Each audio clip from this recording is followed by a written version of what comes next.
Sigamos leyendo el capítulo 2 de la primera epístola del apóstol Pablo a los tesalonicenses. Hoy vamos a leer los versículos 3 y 4 que dicen: Porque nuestra exhortación no procedió de error ni de impureza, ni fue por engaño, sino que según fuimos aprobados por Dios para que se nos confiase el Evangelio, así hablamos, no como para agradar a los hombres, sino a Dios que prueba nuestros corazones. El contexto bíblico sobre el tema de las relaciones humanas nos lleva a Adán y a Eva. Recordemos que cuando ellos pecaron, se afectó la relación que ellos tenían con Dios y por consecuencia su propia relación interpersonal como esposos también sufrió una afectación. Así iniciaron las dificultades en las relaciones humanas. Conforme una persona se reconcilia con Dios y vive en sus propósitos, también tiene más paz con las personas a su alrededor y puede incluso compartir los bienes de Dios. Esto se hace por medio del Evangelio. Pero si una persona se aleja de Dios, también en su corazón ve disminuida su capacidad de tener relaciones interpersonales sanas y por lo tanto de compartir los bienes eternos, los bienes del Evangelio. En Génesis 3:10 leemos que después de la caída, el miedo dominó a Adán y Adán se escondió de Dios, pero además culpó a su esposa en lugar de reconocer su propio pecado. También hasta nuestros tiempos hay relaciones interpersonales que se desenvuelven bajo una dinámica de miedo, de inseguridad y de irresponsabilidad, ya sean relaciones familiares, de trabajo, de amistad. A veces se desarrollan en ambientes de soberbia, de maltrato, de menosprecio, de apariencia, de envidia. Y a veces, como con Adán y Eva, a veces las relaciones consisten en una continua acusación, señalar las faltas del otro sin tener la capacidad de reconocer las propias faltas. Pero todo esto tiene que ver con nuestra condición caída, porque así como Adán, todos hemos pecado. El apóstol Pablo habló de esto en su epístola a Tito, capítulo 3, versículo 3, y le dijo: Porque nosotros también éramos en otro tiempo insensatos, rebeldes, extraviados, esclavos de concupiscencias y deleites diversos, viviendo en malicia y envidia, aborrecibles y aborreciéndonos unos a otros. Por esto, cuando recibimos a Cristo, quien vino para redimirnos del poder del pecado, un aspecto que Él comienza a sanar en nosotros es la capacidad de tener relaciones interpersonales sanas y bendecidas. En los tiempos del apóstol Pablo había muchos líderes religiosos, pero no podían transmitir los bienes eternos de Dios. De tal manera que el Señor Jesús dijo que Él veía al pueblo de Israel como ovejas que no tenían pastor. Pero ¿por qué no transmitían los bienes eternos si conocían las Escrituras, si eran religiosos?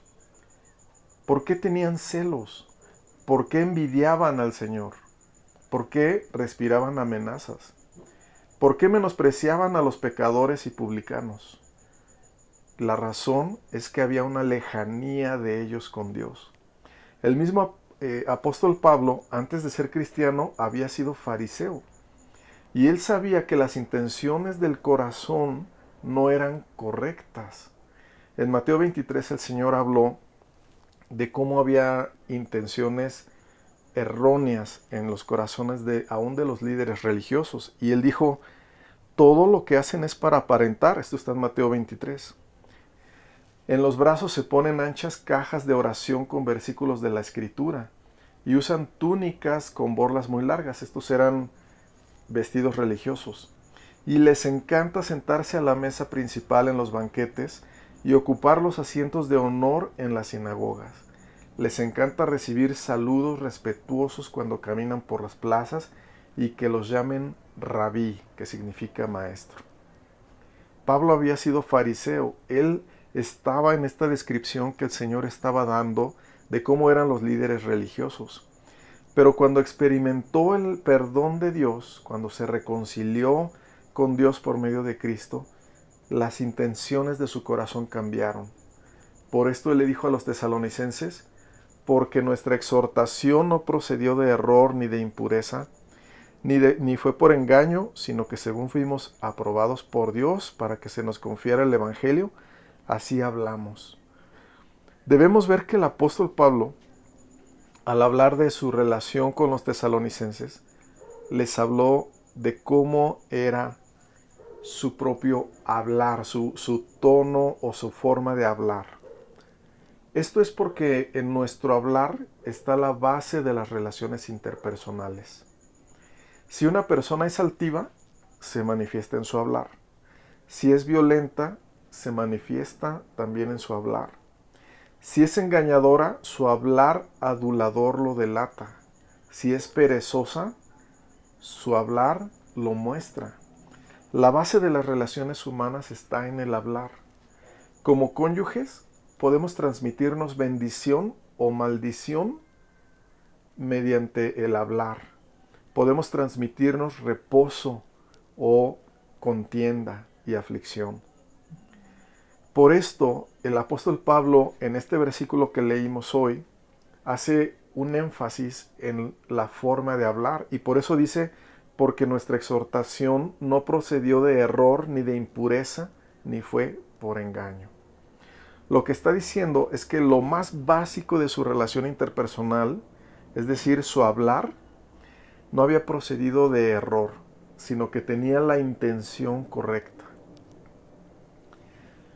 No había soberbia en su hablar.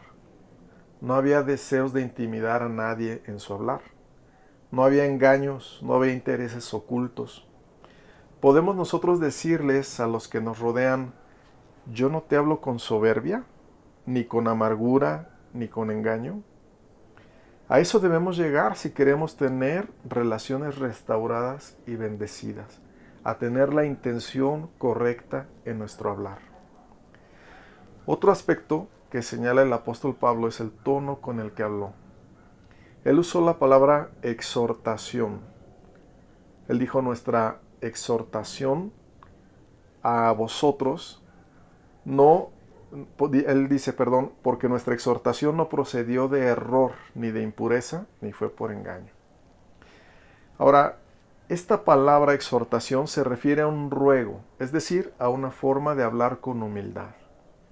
Debemos saber que la intención correcta nos da la forma de hablar correcta, incluso el tono correcto.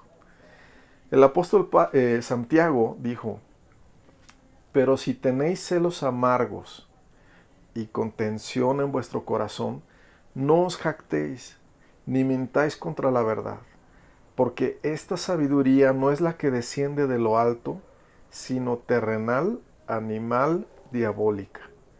Porque donde hay celos, hay contención. Allí hay perturbación y toda obra perversa. Bueno, ¿no es cierto que a veces hasta nuestro respirar delata nuestro enojo o nuestro reclamo? La Biblia dice que el apóstol Pablo, antes de ser cristiano, respiraba amenazas contra los cristianos. Pero él se reconcilió con Cristo, se rindió a Cristo y Dios le cambió hasta su forma de hablar. Su forma de hablar, dice el texto que leímos, era de exhortación. Y este término habla de una forma de hablar que trae consuelo, que estimula, que trae paz al alma. Hay tonos de voz que acusan, que reclaman, que menosprecian.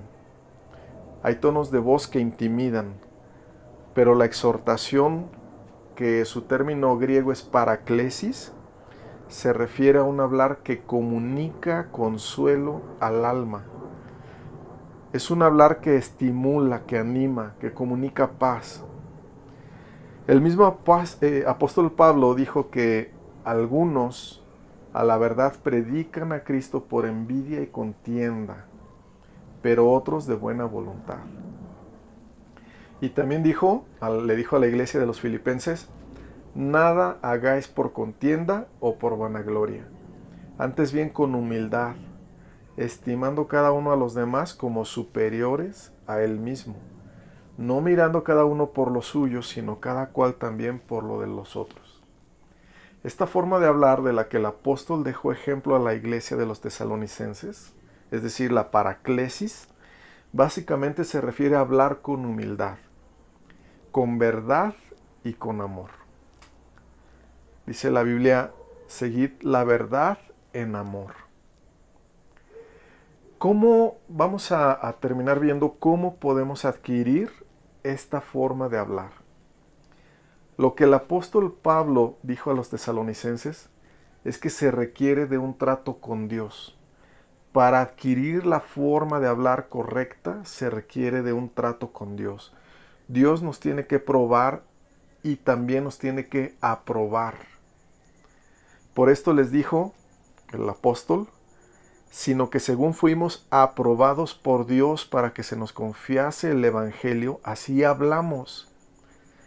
No como para agradar a los hombres, sino a Dios que prueba nuestros corazones.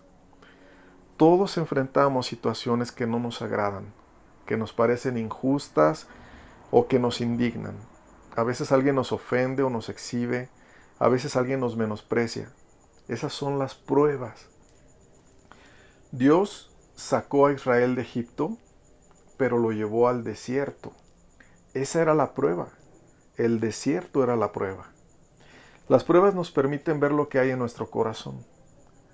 Dios le dijo al pueblo de Israel, y te acordarás de todo el camino por donde te ha traído Jehová tu Dios estos 40 años en el desierto, para afligirte, para probarte, para saber lo que había en tu corazón, si habías de guardar o no sus mandamientos.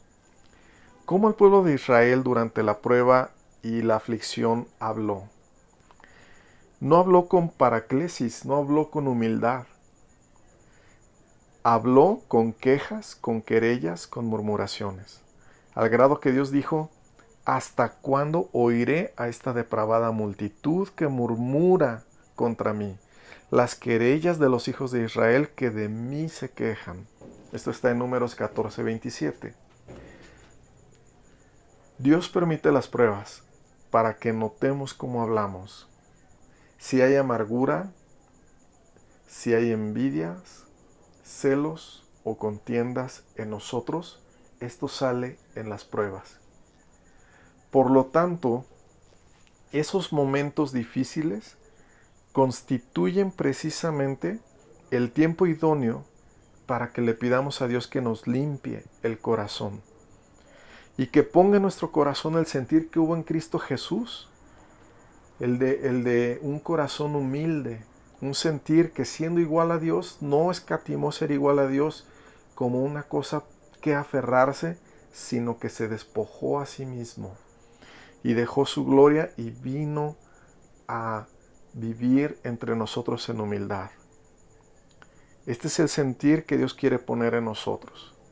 Cuando estamos en ese trato con Dios, cuando pasamos por las pruebas de Dios, si ahí nos limpiamos, nuestro hablar ya no solo será agradable ante las personas, sino que se hará agradable para Dios. Por esto el apóstol Pablo dijo, así hablamos, no como para agradar a los hombres, sino a Dios que prueba nuestros corazones. No hay nombre igual al nombre de Cristo, el que fue, el que es y por siempre será. Aunque no sepa lo que vendrá,